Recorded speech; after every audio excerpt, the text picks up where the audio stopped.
Alors comme je disais, on va aborder un petit peu le sujet de Kippour par rapport à cette paracha-là, qui est une paracha qui vient toujours au moment de Kippour, avant Kippour. Et donc, on va essayer de commencer, on va essayer de comprendre une chose et on va s'intéresser tout de suite. Donc, ce que je vais donner là, ça va être, parce que normalement j'ai préparé un petit cours aussi pour Kippour, ce sera presque un sommaire entre guillemets ou en tout cas une introduction. Et j'espère c'est quelque chose que je vais travailler assez profondément. Donc j'espère que vous serez bien attentifs. Et ça tombe bien quelque part que je puisse faire cette introduction-là parce qu'il va falloir véritablement bien expliquer les choses dans l'étude que je vais faire donc pour Kippour. Et on va commencer doucement avec la paracha. La paracha donc de Vayeler au chapitre 31 à partir du verset 16, il dit comme ça.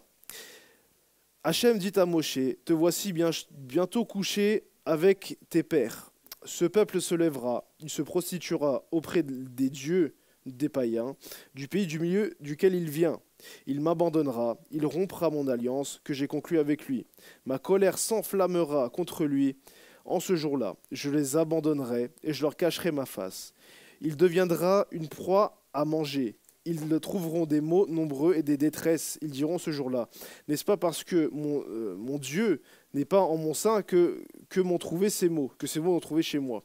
Mais moi, caché, l'Éternel dit, moi, caché, je cacherai ma face. En ce jour-là, sur tout le mal qu'il a fait, car il s'est tourné vers d'autres dieux. Et maintenant, écrivez pour vous ce cantique. Enseignez-le aux enfants d'Israël. Placez-le dans la bouche afin que le cantique soit pour moi un témoignage contre les enfants d'Israël. Car je le ferai venir vers la terre que j'ai jurée à ses pères, ruisselant de lait et de miel. Mais il mangera, il sera rassasié, il s'engraissera, il se tournera vers d'autres dieux. Ils les serviront et ils me provoqueront et il rompra mon alliance. Ce sera quand ils trouveront des maux nombreux et des détresses. Ce cantique parlera fort devant lui comme témoin, car il ne sera pas oublié de la bouche de sa descendance, car je connais son penchant, ce qu'il fait aujourd'hui, alors que je ne l'ai pas encore fait venir au pays que je lui ai juré. Moshe écrivit ce cantique en ce jour-là et l'enseigna aux enfants d'Israël. Quelle parole dure. Dieu a choisi un peuple des années bien avant.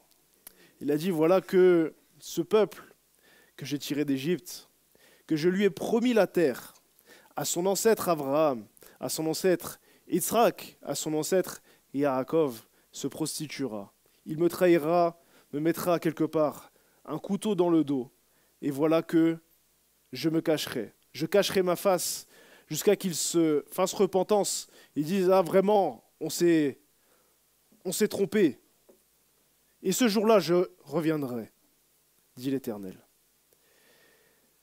Comme vous pouvez le voir, l'alliance seront d'une seule manière. Lorsque vous avez changé de Dieu.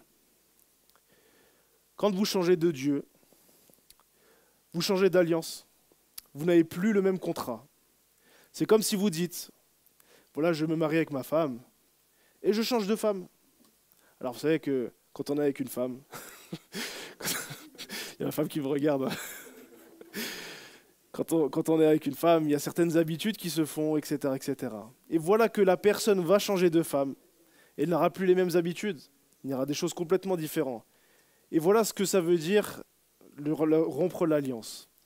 C'est quelque part changer cette relation qu'il y a comme d'un homme et d'une femme. Et donc, l'essence même de, on pourrait dire, la colère de Dieu, de toute désobéissance, c'est le changement de Dieu. Peut-être me direz-vous, mais très bien, mais c'est gentil. Mais qui aujourd'hui sert véritablement les idoles? Alors, c'est les plus peut-être, comment on pourrait dire, zélés d'entre vous disent, ah, dans l'église catholique, là-bas, il y a des statues. Bon, eux-mêmes disent que bon, la statue n'a pas de statut, si je puis dire ainsi, de divinité. C'est comme une représentation qu'ils font pour se rappeler des choses passées. Tel est leur avis, je ne dis pas qu'il faut le faire, mais tel est leur avis. Alors qu'à l'époque même de l'idolâtrie d'antan, on entendait vraiment que ces statues avaient une divinité. La divinité s'incarnait dans la statue. Dans la plupart, on ne connaît pas tous les rites païens, mais la plupart c'était le cas. Les divinités s'incarnaient soit dans les hommes, soit dans les animaux, soit dans les statues. Et c'était ainsi que voyait le monde païen l'idolâtrie, en tout cas leur dieu, le service du culte de Dieu. Vous savez qu'en Égypte antique, ils pensaient beaucoup aux animaux comme ça, des crocodiles, des choses qui étaient des incarnations de Dieu. Par exemple, il pouvait arriver qu'un chasseur ne chasse pas tel animal parce que le prêtre le dit, ah, c'est l'incarnation de tel Dieu. Alors tu n'as pas le droit de le chasser. Tu peux chasser les autres crocodiles, mais pas celui-là, parce qu'il était, a priori, l'incarnation de ce Dieu-là. Pourquoi j'en viens à parler de tout cela? Comme je disais, mais alors, qui aujourd'hui sert véritablement les idoles? Vous pourrez me dire, vous les hindous, bon, très bien, c'est vrai que pour le coup, c'est un petit peu plus, on va dire comme ça, un peu plus ancré dans l'idolâtrie. Mais néanmoins, bon, comment on peut dire aujourd'hui et comment parler aujourd'hui à dire dans une société, on va dire, où les statues ont qu'un statut, si je puis dire, de décoration, comment peux-tu dire tu as servi d'autres dieux? Après tout, aujourd'hui, les autres religions ont disparu et il ne reste que des religions monothéistes. On va essayer de comprendre un petit peu. L'essence même de la désobéissance, l'essence même du service de Dieu, se voit facilement détournée par le changement de Dieu. Vous savez, le Chovot Halvavot, qui est un livre de Moussar, je crois peut-être un des premiers livres de Moussar qui existe dans le monde juif. Il dit comme ça dans le Shaharet, donc le portique de l'unification d'Hachem. Il dit comme ça, ah, il y a des gens qui sont idolâtres, voilà, qu'ils servent des statues. On pense sûrement qu'ils pensent aux gens catholiques qui étaient à l'époque, puisqu'il a été en Espagne, c'est un rabbin espagnol. Et il dit comme ça, alors c'est vrai, il y a des idolâtres. Néanmoins, il y a des gens qui sont pires que les idolâtres, qui les appellent les hypocrites. Il dit, ah mais l'idolâtre, pourquoi il est pire? Parce que, au fond, c'est la même graine, c'est le même problème. Et il ajoute 10 choses que l'idolâtre a de mieux que l'hypocrite. Il dit l'idolâtre, on sait qu'il est idolâtre. Alors effectivement, on n'a pas le droit de s'approcher de lui, de lui parler, de manger avec lui, etc., etc. On doit s'écarter au maximum de lui. Alors que l'hypocrite, on n'en sait rien. C'est à l'intérieur. Donc peut-être que je mange avec lui et au fond, il va me contaminer de son idolâtrie. Je vais énumérer peut-être les 10 choses quand on sera plutôt à Yom Kippour, parce que je ne les connais pas par cœur. Mais pourquoi il dit que l'hypocrisie est semblable à l'idolâtre? Revenons un petit peu à la Genèse, au temps lointain de la création de l'homme.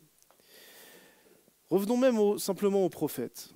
Vous savez, il y a des lois aussi pour les non-juifs. Vous savez, j'aime pas beaucoup dire les lois des non-juifs parce que ça fait vraiment un côté à un autre. C'est les lois universelles. Que tu sois juif ou non, tu es obligé de les obéir. D'accord? C'est ce qui a été donné à Noé. C'est la base de la base de la base de la base. Et là-bas, il est interdit d'adorer une idole. Or, si vous regardez le texte, c'est un peu confus de ce que tu me montres. Montre-moi que je vais bien te croire, parce que bon, c'est dans l'esprit du texte quelque part d'adorer Dieu, etc., etc. Mais il n'y a pas d'ordre clair à Noé, donc dans Genèse 9, on pourrait dire comme ça, d'adorer, d'interdiction d'adorer d'autres dieux. Alors les rabbins se posent la question, mais comment en déduisons-nous? C'est cette loi. Il y a beaucoup de discussions. Certains disent 13, d'autres disent 11, d'autres disent 2, d'autres disent 1. Des fois, d'avoir la foi en Hachem. Celui qui a la foi en Hachem, il peut quelque part même se prosterner devant les statues. Et du moment qu'il croit en Hachem que cette statue n'est rien d'autre qu'une statue, il n'y a pas de problème. Voir CF, Naaman, le Syrien, qui, une fois qu'il a été guéri de la lèpre, Il dit, mais je vais retourner dans mon pays, là-bas, mon roi, il devra se prosterner devant je ne sais plus quel dieu. Et voilà que moi aussi, je vais devoir abaisser ma tête. Et alors le prophète lui dit, va en paix. Et donc toute une discussion se développe sur comment je sais que l'Éternel a interdit la Avodazara, le culte étranger, comment on pourrait dire, oui, le culte étranger. La réponse, quand on comprend bien ce passage du Talmud, de la Gemara, il dit, mais quelque part, non seulement c'est dans l'esprit du texte, mais alors pourquoi Hachem, dans les prophètes, se voit-il fustiger les non-juifs d'avoir adoré d'autres dieux? S'il les fustige, c'est qu'il les a prévenus. Et ainsi donc, il dit, mais c'est de là que l'on voit que c'est sûr et certain qu'Hachem les a prévenus. Peut-être pas que le texte nous le dit, mais c'est sûr qu'il a prévenu. Parce que Dieu ne peut pas, comment on pourrait dire, prévenir et punir d'une chose à laquelle il n'a pas, peut pas prévenir, mais punir d'une chose à laquelle il n'a pas prévenu. D'abord, il te prévient, tu ne le fais pas, et bien tu as la sanction. C'est comme ça que ça marche. Vient notre rabbin et dit non, non, et on va le lire ensemble. Il était marqué dès le début de la Genèse que Adam a reçu l'interdiction d'adorer un autre Dieu. Je vais prendre avec vous le verset chapitre 2 de la Genèse à partir du verset 16. Je prends avec vous pour être sûr, si ma mémoire est bonne. Voilà. Il dit comme ça. Et l'Éternel donna un ordre à l'homme. Excusez-moi, j'ai perdu mon... Donna un ordre à l'homme en disant, de tous les arbres du jardin, tu peux t'en nourrir. Et ça suffit pour un rabbin pour dire ici, il y a deux interdictions. La première, d'adorer un autre Dieu. Et la deuxième, d'insulter Dieu, comme le blasphème de Dieu, quoi, de maudire Dieu, etc., etc. Mais comment on peut tirer de cette chose-là? Je vais vous le dire en hébreu. Il est dit, Veitsav, Hashem Elohim, Ala Adam, les morts. Mikol, Etzagan, Ochel, Teochel. Je vais le traduire, on va dire, mot à mot, pour bien comprendre. Et il ordonna l'Éternel Dieu sur l'homme, pour dire, de tous les arbres du jardin, manger, tu en mangeras. Souvent dans les Bibles, vous voyez comme ça, tu peux manger, comme si c'était un choix. À la base, au Gan Eden, il y avait donc deux choses. L'obligation, si l'on peut dire ainsi, de manger de tous les arbres du jardin, et l'interdiction de manger celui de la connaissance du bien et du mal. C'est-à-dire que le service de Dieu, je l'avais développé, je ne sais plus quand, il y a un petit moment, mais que le service de Dieu était de manger de cet arbre-là. De manger de ces arbres-là. Il était, quelque part, c'était comme le korban qu'on offre, qu'à l'époque du temple, on offrait chaque jour. Eh bien là, Adam devait manger de tous les arbres du Gan Eden, du jardin d'Éden, si ce n'est celui de la connaissance du bien et du mal. Mais les rabbins, ils se concentrent sur une seule partie de cette mitzvah. Veitzav Hashem Elohim, ala Adam. Et il ordonna Hashem, Dieu, sur l'homme. Il dit, là, ça suffit pour voir qu'il y a une interdiction on pourrait dire, d'adorer un autre Dieu. Pourquoi? Il dit, là, il a mis, si on comprend bien la Gemara, et il ordonna l'Éternel Dieu, et il s'est paré, si l'on peut dire ainsi, de sa couronne. Il n'est pas dit juste l'Éternel, le tétragramme. L'Éternel Dieu, il est venu avec sa couronne de créateur, celui qui est au-dessus de tous. Al-Adam, ni Léa-Adam, ni El-Adam, il est dit Al-Adam. Et quelle est la différence? Il est dit cet ordre était au-dessus de l'homme. Et donc les rabbins en déduisent là-bas que c'est l'essence même de toute idolâtrie. C'est de dévier les ordres de Dieu, de les mettre ou bien au même niveau que les ordres des hommes, ou en dessous, ou on s'en fiche, mais tu ne les as pas mis au-dessus. Comprenons ce qu'est l'idolâtrie, ou plutôt changeons de nom, le polythéisme. Parce que l'idolâtrie, je suis obligé d'avoir une idole. Alors ça n'incrimine quelque part que ceux qui ont une statue. Mais quand je dis polythéisme, ou allez, Avodazara, employons plutôt le terme, on va dire, plus juif, c'est une adoration d'un autre Dieu. Tu n'es pas obligé d'en faire une statue. Et ce Dieu, parfois, ça va être, pour les plus grossiers, admettons à l'époque d'Athènes, voilà, la déesse de la sagesse, qui était donc, le Parthénon, je crois que c'est dans le Parthénon, il y avait donc la déesse de la sagesse qui était là-bas. Et donc, elle avait son propre culte qui devait être fait, des fêtes qui devaient être faites, et toutes ces choses-là. Et donc, il y avait donc une avoda, un service, des lois qu'il y avait. Il faut même savoir pourquoi des fois, Paul, il était, on pourrait dire, il y a une polémique comme ça sur les viandes, vous mangez de tout ce qu'il y a au marché, etc., etc. Parce qu'on pouvait offrir des fruits à la déesse pendant les temps de fête, etc., etc. On les offrait, mais on ne les brûlait pas. Alors il les offrait, puis il les remettait au marché.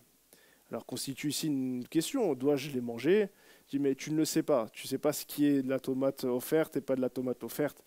Alors, comme tu es quelque part, tu n'es pas aussi kadosh, mais si tu le prends sur toi, c'est bien. Ça ne veut pas dire que tu es obligé de faire, mais en tout cas, niveau d'exigence moindre, si tu n'es pas obligé d'aller aussi loin, alors, a priori, tu peux manger.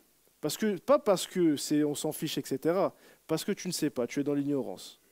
Donc, comme tu es dans l'ignorance, a priori, bon, tu peux manger la tomate, puisque tu ne sais pas laquelle est offerte, laquelle n'est pas offerte, etc., etc. Mais revenons, même, on pourrait aller plus loin. Vous savez qu'il faut bien comprendre quelque part un peu l'idolâtrie d'antan. C'est-à-dire elle dépendait de la cité. D'accord, si vous étiez donc un non-juif, je ne sais pas, je reprends Athènes, voilà que vous êtes converti au Dieu un, que vous avez cru en Yeshua, etc., et que vous ne voulez plus entendre parler de ces idoles-là, les Athéniens s'en fichent.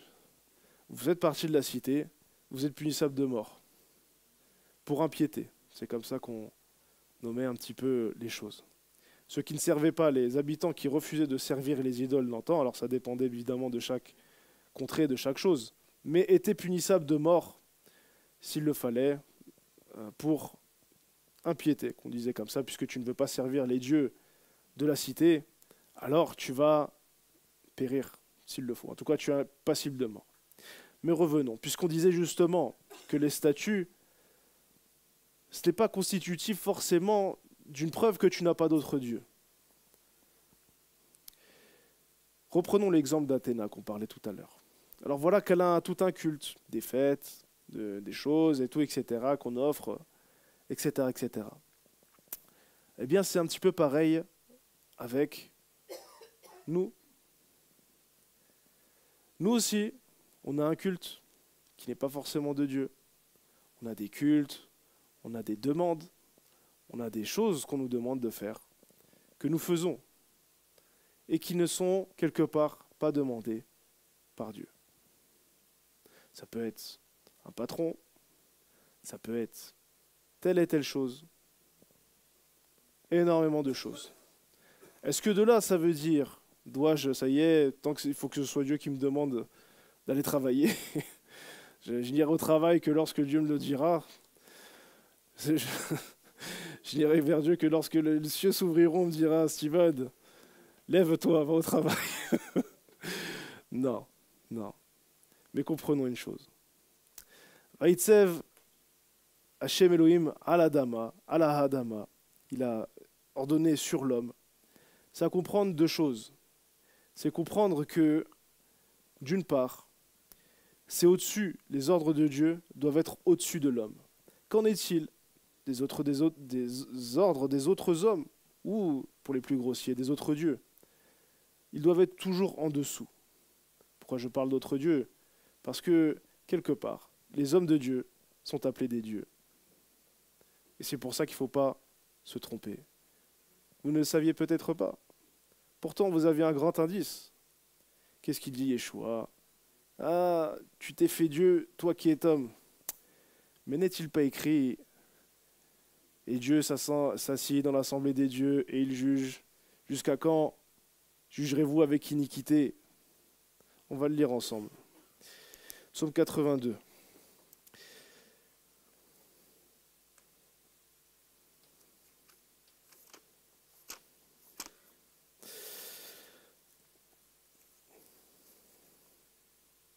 Psaume de Asaph. Dieu se tient dans l'assemblée divine, dans l'assemblée des dieux. Il est dit ainsi. Au milieu des juges, il juge. Jusqu'à quand jugerez-vous avec iniquité? Prendrez-vous parti pour le méchant? Celle-là, rendez justice aux faibles et à l'orphelin. Proclamez le droit aux veuves, aux pauvres, du nécessiteux. Assurez le salut du faible et de l'indigent, délivré de la main du méchant. Ils ne savent ni ne comprennent, ils s'avancent dans les ténèbres. Tous les fondements de la terre sont ébranlés. J'avais dit, moi, l'Éternel, vous êtes des dieux. Tous des fils du Très-Haut. Mais non, vous mourrez comme des hommes, comme l'un des princes vous tomberez. Lève-toi, ô Dieu, et fais passer la terre en jugement, car c'est toi qui es le maître de tous les peuples. Je vais vous le dessiner autrement. Il y a le Dieu Tout-Puissant qui s'appelle le Dieu des dieux. C'est dit comme ça clairement dans la Torah. Pourquoi le Dieu des dieux s'il n'y en a pas d'autre? Après tout, il n'y a pas besoin de préciser, d'être au-dessus de ce qui n'existe pas. Ce n'est pas tellement qu'ils sont des dieux comme des Tout-Puissants. Ils ont un pouvoir que Dieu leur a légué. C'est en lien avec le Tzimtzum, ce qu'on appelle que Dieu s'est retiré. S'il s'est retiré, c'est qu'il a délégué son pouvoir. D'accord? Ça veut dire que la chaleur sur la terre, elle vient, je lui mets des guillemets pour bien comprendre, par ce que certains ont même divinisé comme le soleil. C'est-à-dire, c'est le soleil qui apporte la chaleur. Je le vois, le soleil, il est là. Il donne la lumière, il donne la chaleur. Alors, des gens se sont prosternés, ont fait des statues pour se prosterner devant le soleil. Mais qu'est-ce que ça veut dire que Hachem, il est le Dieu des dieux? Quand Hachem se retirait, il a mis des lois. Il a mis un soleil pour réchauffer. Mais il reste le Dieu des dieux. C'est lui qui autorise le soleil à mettre la chaleur. S'il le veut, Hachem peut dire au soleil, demain, tu ne réchaufferas pas. Il peut dire à la couverture qui a, si l'on peut dire ainsi, le pouvoir de réchauffer l'homme, demain, tu ne réchaufferas pas. Comme il est dit à David, voilà que il avait froid, on lui a mis la couverture ne le réchauffait pas. C'est-à-dire que bien que Dieu ait délégué, si l'on peut dire ainsi, la chaleur, le pouvoir de la chaleur à la couverture, voilà que aujourd'hui il a dit, certes, aujourd'hui je t'ai délégué ce pouvoir, mais aujourd'hui je te le reprends. Pour ça qu'Yeshua, qui est quelque part lui-même, il y a tout un débat sur sa divinité, mais ce n'est pas le Dieu des dieux. Et donc, si Dieu le veut, il peut même lui retirer son pouvoir. Telle est la volonté de Dieu. C'est lui qui a le sceptre, qui donne et qui reprend. C'est pour ça qu'il dit, je t'ai envoyé par mon Père, faire sa volonté. Jamais vous n'entendrez le Père dire, le Fils m'a envoyé ou je ne sais quoi. Il y a une subordination. Il y en a un qui est au-dessus de l'autre. Mais poursuivons. Vaïtsev Hashem Elohim al-Adama. Et voilà que Dieu a ordonné sur l'homme, au-dessus de lui. Et on voit plus tard que, malheureusement, les choses se sont dégradées. Reprenons un petit peu le chemin de la Genèse. Le serpent vient voir Chava et dit, est-ce que l'Éternel vraiment vous a dit de ne pas manger du fruit? Il dit, il nous a interdit ni de toucher, ni de manger. Alors, le Midrash raconte maintenant que le serpent a bousculé Ève sur comment on pourrait dire, l'arbre du fruit. et que quand il l'a touché, il a dit ah, tu m'as dit que c'était interdit de toucher. Il est arrivé quelque chose? Non. Alors c'est que tu peux aussi manger. T'aider la ruse du serpent. Et c'est pour ça que le serpent est rusé. Sûrement qu'il ment aussi. Mais le mensonge, c'est facile à détecter. L'arnaque est plus difficile. Vous savez, moi je peux vous écrire toute la vérité que je vous arnaquais d'avance, sauf que je l'écris en petit. Je dis, ah, mais t'as pas vu, regarde, prends le microscope. Ah oui, effectivement, ouais. Je vais t'arnaquer dans 2 jours, je te reprends l'argent que je t'ai donné. Merci de m'avoir prévenu. L'arnaque, si on peut dire comme ça, c'est lorsque j'utilise des paroles, je prends mes paroles, je sais qu'elles vont avoir une certaine incidence sur vous, bien qu'elles peuvent être vraies. Par exemple, si je sais que tu n'as pas le droit de toucher, je peux te dire, oui c'est vrai, tu n'as pas le droit de toucher, mais regarde comme la chaise elle est belle. Non? Ah, regarde, elle brille comme ça, tu n'as pas envie de t'asseoir quand même. Est-ce que ce que je dis est faux? Je dis, j'interdis de vous asseoir sur une chaise. Je vous interdis de vous asseoir sur une chaise. Et moi, je ne dis pas, non, c'est autorisé. Je dis, la chaise est super belle. Regarde cette chaise magnifique. Franchement, je m'assois, je suis sûr, ah, tu es dans un autre monde, quoi. Puis toi, tu te poses la question, quand même, elle est belle la chaise. Et ça travaille. Et après, vient la tentation jusqu'au moment où tu t'assois. Et donc, on pourrait dire comme ça, tu transgresses donc la mitzvah de Dieu. Alors, si on revient un petit peu à cette question-là, qu'est-ce qui s'est passé? Qu'est-ce qu'a fait le serpent? Eh bien, il a fait ce qu'on parle un petit peu. Il a rendu la mitzvah d'Hachem, parce que je reprends, je vais aller un peu vite. D'où vient cette mitzvah de ne pas toucher? On dit que c'est Adam qui a dit à Chava, alors l'Éternel a dit de ne pas toucher, de ne pas manger, pardon. Moi, je t'ordonne de ne pas toucher. Si tu ne touches pas, tu ne mangeras pas. Ce qui se tient. On est d'accord. Si on veut ne pas pécher, il faut s'écarter au maximum, quelque part, de ce péché. Il ne faut pas arriver au bord du précipice et dire bon, bah là, je risque de tomber. Va de loin, tu risqueras jamais de tomber. Et donc, on pourrait dire cette mitzvah-là est venue d'Adam, si on peut dire ainsi. C'est comme une mitzvah des rabbins, ou d'un maître, ou d'une personne qui a autorité sur vous. Peut vous donner des ordres et vous dire voilà ce qu'il faut faire, ce qu'il ne faut pas faire, etc., etc. Et voilà ce que va faire le serpent. Il va mélanger de sorte que la mitzvah du maître, de l'autorité, a la même valeur que l'autorité de l'autorité suprême. Hachem Elohim. Pourquoi est-il venu avec sa couronne, si on peut dire ainsi, sa couronne de créateur du roi du monde, pour dire je te mets au-dessus non seulement, mais il n'y a personne au-dessus. Rappelle-toi, c'est moi qui ai tout créé. Je les mets au-dessus de toi, il n'y en aura pas au-dessus. Tout ce que je dirai, tout ce qu'une personne te dira, sera en dessous. Et alors le serpent est venu, mais non, mais c'est pareil. Dans un premier temps, c'est pareil. C'est la même mitzvah. Qui a priori pourrait dire, bah, c'est pas faux. La même mitzvah, si vous m'interdisez je ne sais pas, j'ai une bêtise de ne pas manger de pain, eh bien je vais m'écarter. Je dis, mais regarde, prends même pas de farine. Prends même pas de farine. La farine, déjà, tu vas te rapprocher du pain, ça te rappelait le pain, tout ça. Il faut pas que tu prennes de la farine, il faut que tu prennes quelque chose de plus... qui ressemble moins à la farine. Et comme ça ne te rappellera pas le pain et comme ça, tu n'iras pas vers le pain. Bon, très bien. Alors, quelle est la première chose que, si je veux le détourner, non, mais c'est... Oui, regarde, justement, tu as interdit le pain, mais tout ça, c'est la même chose. La farine comme le pain, c'est pareil. C'est la même mitzvah. Faut pas se dire, ça c'est de Dieu et ça c'est du maître. Non, non, c'est la même chose. C'est ensemble. C'est la même mitzvah. Et donc le piège va commencer à se refermer. Dans un raisonnement qui a priori semble juste, où on se dit, bah oui, effectivement, après tout, si je m'interdis la farine, pourquoi différencier comment on pourrait dire, la farine du pain? Je vais vous donner un autre exemple peut-être plus concret. Vous savez qu'Yeshua lui-même a interdit même de regarder la femme que l'on convoite. une femme mariée que le convoite. Alors je pourrais me dire, c'est la même mitzvah de, comment on pourrait dire, de l'interdiction de regarder, c'est aussi l'adultère en soi. Parce que Yeshua lui-même a dit, vous avez déjà fait l'adultère.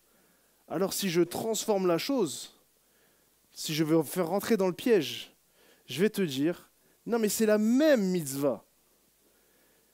Pour de vrai, si tu as déjà regardé la femme, tu es déjà coupable d'idolâtrie, d'adultère. D'accord? Et c'est là le piège où il ne faut pas tomber. Oui, tu as fait un pas vers l'adultère, mais en aucun cas tu n'as encore fait l'adultère. Parce que si c'est cela, tu vas tomber. C'est-à-dire, maintenant que je suis le plus grand des coupables, eh bien, autant aller, voilà. Alors que si tu te dis, j'ai fauté là-bas, mais j'ai pas encore été là, je peux encore me ressaisir, je n'ai pas encore fauté. Si j'ai haï mon frère, certes, c'est pas bien, c'est déjà, j'ai fait un pas vers comme si j'allais le tuer, mais voilà que je l'ai pas encore tué. J'ai pas encore les mains pleines de sang. J'ai une teshuva à faire sur mon cœur qui a été mauvais, mais c'est pas vrai, je ne l'ai pas encore tué. C'est pas vrai. Alors tu peux revenir. Alors que la personne qui va se dire, c'est pareil, je l'ai déjà tué, alors pourquoi le garderait-il en vie? J'ai déjà fait le meurtre juste en le haïssant. Autant le finir. Telle était la ruse du serpent, de mélanger ce qui est au-dessus et ce qui est en dessous. Il faut comprendre quelque chose. L'hypocrisie, comme le décrit donc le Chovot Halvavot, nous dit comme ça. Ces hommes qui sont hypocrites, c'est parce qu'ils veulent servir des hommes. Ils ont compris que quelque part, dans la religion, il y a des gens qui aiment cela, qui aiment les fêtes, qui aiment la piété, qui aiment toutes ces choses-là, qui ont donc un kavod, qui ont un bon regard parmi les gens qui cherchent ces choses-là. Et donc en cherchant ces choses-là, ils ne servent plus l'Éternel pour lui-même, mais ils servent l'Éternel pour les hommes. Pour qu'on leur dise félicitations, pour qu'ils sentent le bon regard qu'il y a sur lui. Et c'est cela qui dit qu'il constitue l'essence de l'idolâtrie. Il ne sert plus Hachem pour lui-même, il n'a plus la mitzvah d'Hachem sur lui, il a la mitzvah d'Hachem à son niveau. C'est-à-dire qu'il n'y a plus de contradiction entre ses ordres à lui, ce qui va enseigner de la Torah, et la Torah de Dieu lui-même. Son avis vaut Torah, et personne n'a rien à lui dire. C'est ainsi que est un petit peu l'hypocrite. Il est quelque part, si l'on peut dire ainsi, Dieu lui-même. Il est devenu lui-même Dieu. Au début, on sert les hommes parce qu'on a un bénéfice à tirer. Mais vous savez, quand on gratte bien, en fait, l'idole qu'il y a derrière, le Dieu auquel on obéit le plus aux ordres, c'est nous-mêmes.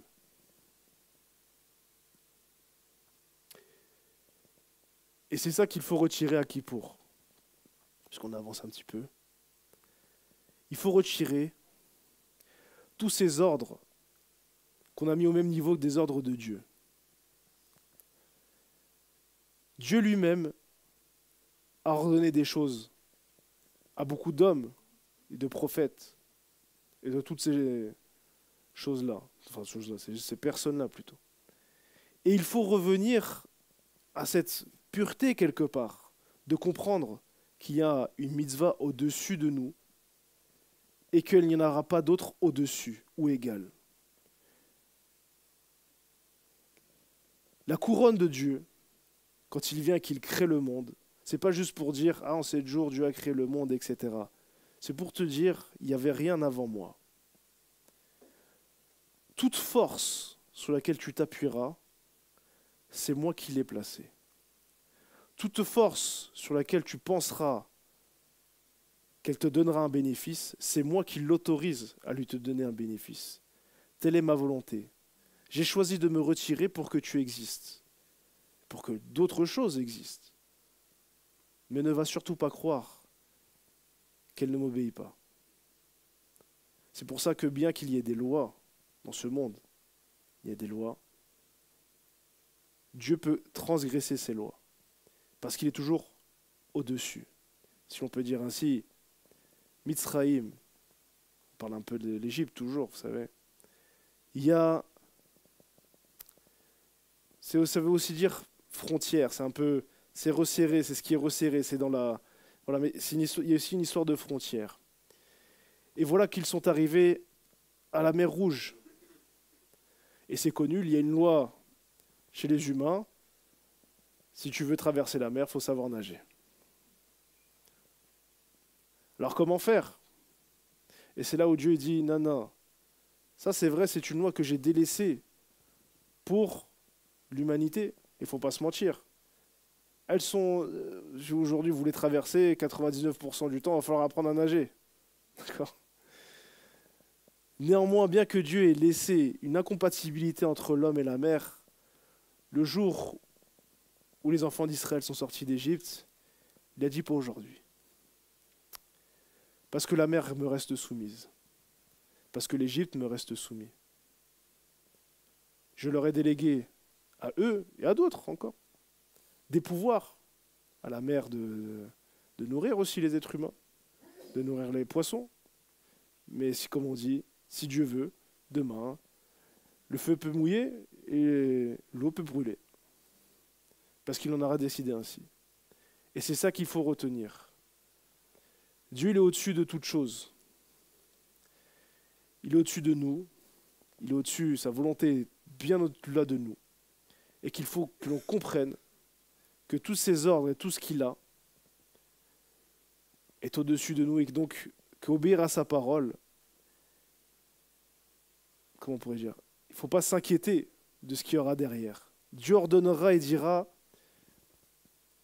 tu obéis à ma parole, peut-être je vais avoir des problèmes, des choses, etc. Alors, voilà qu'il va ordonner à la chose qui d'habitude a une loi qui est que c'est comme ça. Si tu, je sais pas, si tu fais pas attention, tu fais attention à ton argent, pas toucher d'argent à Shabbat, peut-être que voilà, tu vas te retrouver lésé le dimanche ou le lundi ou j'en sais rien, en tout cas lésé plus tard. Et que je sais pas, l'employeur il te dit non mais t'as intérêt à m'envoyer le CV là ce samedi, sinon je te prends pas. Et c'est là où il faut se dire Vaïtsev Hashem Elohim ala Adam. Et il a ordonné Dieu au-dessus de l'homme. Comprendre qu'il n'est pas que le Dieu des ordres de la Torah, mais de toutes les lois d'ici-bas. Les lois de l'attraction, les lois de toutes ces choses-là, c'est Dieu qui les a léguées aussi. Il a légué un pouvoir à toutes ces choses-là. Et que Dieu, si vous obéissez à sa loi, si vous obéissez à sa volonté, allons même plus loin, si vous faites le bien, alors il ouvrira toutes les portes qu'il vous faudra. S'il le faut, il brisera les lois qu'il a lui-même établies.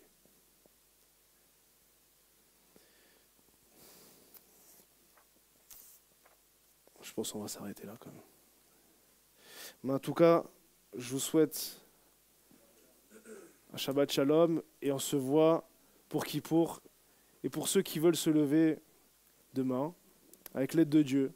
J'aimerais juste rappeler, je ne vais pas parler beaucoup, je vais juste rappeler, Yeshua a dit comme ça, veillez et priez pour ne pas entrer dans la tentation.